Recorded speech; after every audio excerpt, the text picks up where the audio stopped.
Diz aí, bioimpedância ou antropometria para avaliar os seus pacientes?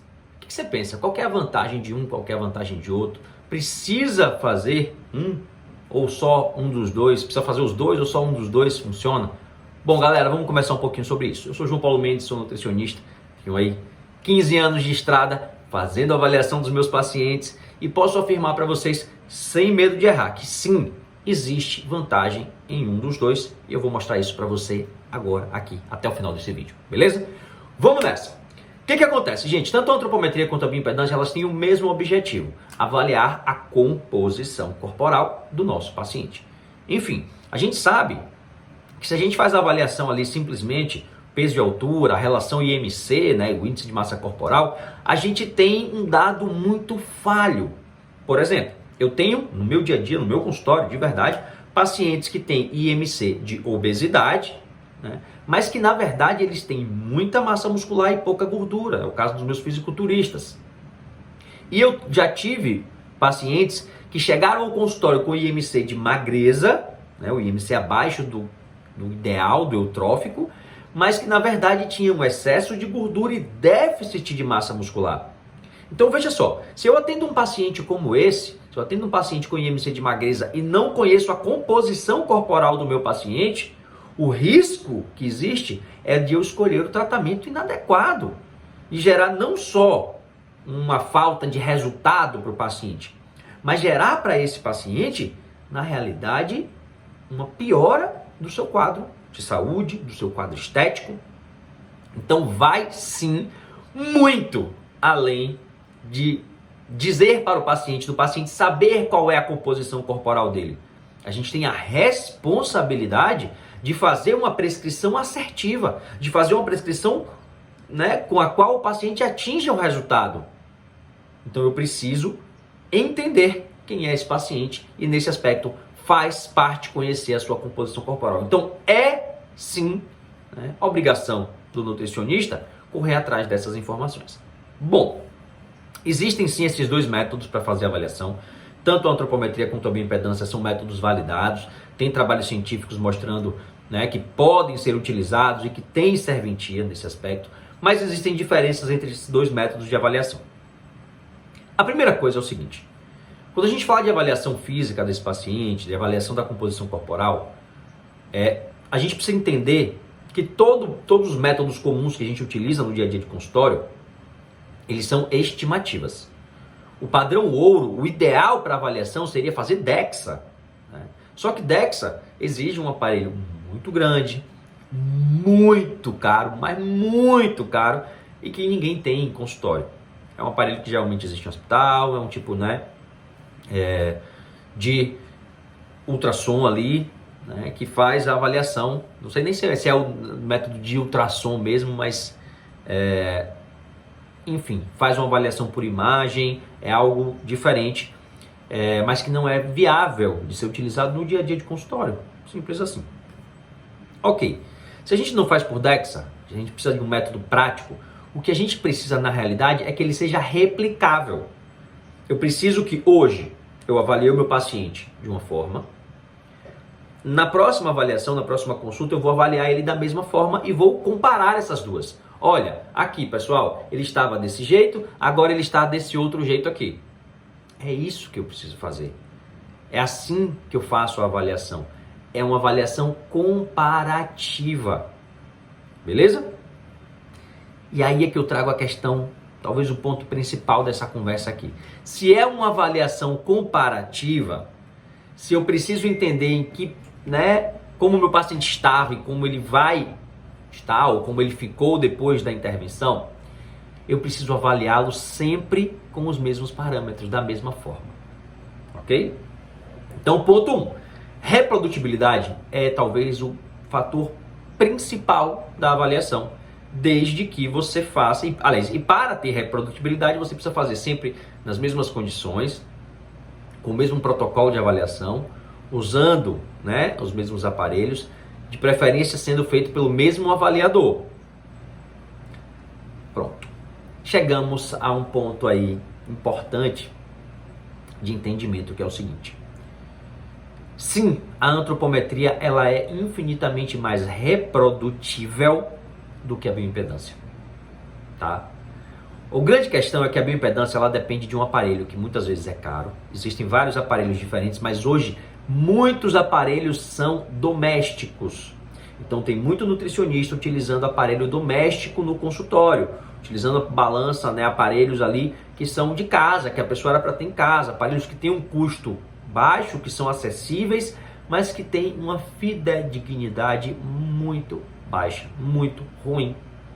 Os dados são muito ruins, tá? Então, o ideal é que se você vai usar uma bioimpedância, que seja de fato um aparelho de qualidade, né? Que seja um aparelho que avalie, né? Que tenha eletrodos nas mãos e nos pés, e que seja um aparelho que entregue realmente dados confiáveis. Isso eleva demais o custo desses produtos. Então, sim, bioimpedâncias que devem estar em consultório, bioimpedâncias que têm resultados mais fidedignos, são aparelhos com custo elevado. Então, estou falando aí de aparelhos que são no mínimo mesmo acima dos 3 mil reais. Na verdade, a grande maioria é acima dos 6, 8, 10 mil reais, tá? Só para vocês terem uma noção dos aparelhos que de fato têm uma fidedignidade maior. Ok, já a antropometria, a gente tem uma facilidade maior, porque é um aparelho muito mais simples de você comprar, de você manusear e executar a avaliação, tem um custo muito menor e tem uma precisão grande nisso. E a antropometria ela tem uma outra vantagem muito importante nessa questão da reprodutibilidade do dado, que é o seguinte: a partir do momento em que você executa uma avaliação, se você faz uma segunda avaliação, né, da mesma forma, usando as mesmas medidas, o resultado comparativo ele é muito assertivo. E você pode fazer isso em qualquer condição do paciente, em qualquer dia, em qualquer horário do dia, diferente da bioimpedância. A bioimpedância ela tem exigências para que seja executada de forma precisa. O paciente precisa estar normo-hidratado, sem ter feito atividade física nas últimas 24 horas, não pode estar utilizando nenhum tipo de medicamento que seja diurético, não pode estar com o estômago cheio, tem que estar em jejum. Agora pense, é comum que nós, seres humanos, tenhamos variação do nosso estado de hidratação ao longo do dia. É normal isso. Muitas vezes pela rotina, muitas vezes porque as pessoas não bebem água espaçadas ao longo do dia. Tem gente que bebe água só de manhã e de noite. Tem gente que bebe água só em tal e tal horário. Tem gente que não bebe água, né, durante boa parte do dia, chega em um horário só e bebe muita água. Então o que acontece? Imagine que você avalie um paciente pela primeira vez por bioimpedância, ele vai na consulta no seu primeiro horário, às 7, 8 da manhã. Ele acordou, se hidratou normalmente, bebeu ali 2, 3 copos de água, foi para a consulta. Ele vai estar no estado.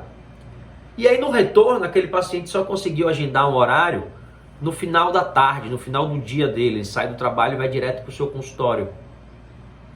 E aí isso, um mês depois, 2 meses depois, e você faz a avaliação num horário em que ele tomou água lá de manhã, que ele tem o hábito, e ele só tomaria água de noite quando chegar em casa. Você acha que o resultado vai ser fidedigno?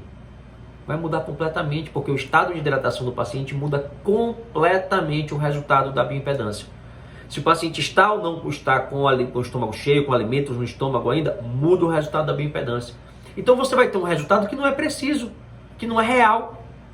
Você vai encontrar um dado ali que não bate com o que o paciente está vendo no espelho. Então, no momento em que o paciente está mais hidratado, a bioimpedância lê muitas vezes essa hidratação como massa magra. Pode ler isso como massa magra. E aí a gente vai ter um problema com relação a esses dados, tá? Então, apesar sim da bioimpedância ter a vantagem de compartimentar mais o resultado, ou seja, ela dá um resultado de hidratação, ela dá resultado de massa magra, né? E massa muscular. Massa magra, na verdade, é a massa livre de gordura. É tudo menos a gordura, né? Então ela dá massa muscular, algumas dão massa óssea, tá? E tecido adiposo, né? E o percentual de gordura. Ela tem essa imprecisão, essa dificuldade maior com relação à reprodutibilidade. Já a antropometria tem um custo muito mais baixo, fácil de executar. Se você executa de manhã, de tarde, de noite e faz sempre da mesma maneira, você tem sim resultados fidedignos, tá? Porque quando você faz uma dobra, ali que você pinça a dobra, você não vai ter uma interferência tão grande do que está no estômago. Tão grande, você não vai ter interferência do que está no estômago, se o paciente acabou de beber um copo d'água ou não, se ele usou um medicamento, né? Enfim, se ele treinou, se ele não treinou. Claro, se ele está mais ou menos hidratado, isso influencia, né? Mas tem uma influência muito menor, incomparavelmente menor do que a bioimpedância. Então sim, a antropometria é muita vantagem. Qual é a principal vantagem da bioimpedância? Ela encanta o paciente. Os pacientes gostam, acham legal, moderno, né? Então veem aquilo dali como algo moderno e que, poxa, que legal isso aqui, eu subo num aparelho e isso aqui já me dá uns dados e que bacana isso. Então existe uma questão de marketing aí, que é muito forte. Mas sabe qual é o maior problema? Boa parte dos nutricionistas não faz a antropometria, só faz a bioimpedância. Não é pelo marketing do paciente, é porque não sabe fazer. E isso é um problema muito importante. Porque você que não faz a antropometria, que só faz a bioimpedância, me diz uma coisa, e no dia que esse aparelho quebrar? E se um dia o seu paciente chega e o aparelho não está funcionando? O que você faz? Você não avalia? E se você avaliar, não, eu vou fazer aqui de qualquer jeito, vou fazer aqui algumas medidas. Me diz uma outra coisa, você vai comparar esses dados como? Você vai comparar os resultados anteriores da bioimpedância com o da antropometria? Não vai dar certo. Então eu sinto muito, se alguém aqui discorda, fique à vontade, mas é necessário você executar a antropometria. É necessário você fazer isso com eficiência. É necessário você saber fazer e ser assertivo nesse processo. Você quer fazer a bioimpedância porque seus pacientes acham bacana? Legal, eu também faço. Eu faço as duas coisas. Eu faço a bioimpedância porque o paciente acha bacana, mas eu nunca deixo de executar, né, a avaliação antropométrica.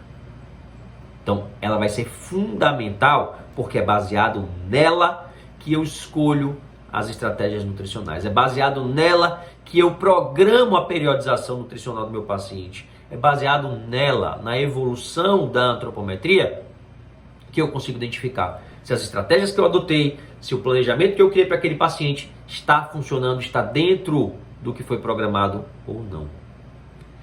Bom, se você não concorda comigo, deixa eu te falar só mais um detalhe importante. Isso não sou só eu, João Paulo Mendes, que está falando. Existem diversos trabalhos científicos que comparam a avaliação da antropometria com a bioimpedância. E hoje, se você for fazer um compilado desses trabalhos, você vai perceber que a grande, imensa maioria deles mostra que os resultados da antropometria são mais fidedignos, são melhores, ou são muito parecidos, tá? Só que para ser muito parecido, você tem que ter um protocolo de execução da bioimpedância muito bem construído. E segunda coisa, você tem que ter um aparelho de muita qualidade. Então, galera, façam as duas coisas. Vocês querem ter um marketing bacana para o paciente de vocês? É legal, isso é importante, isso é, bacana também.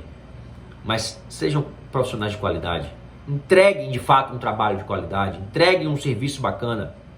Executem uma antropometria eficiente. Tá bom?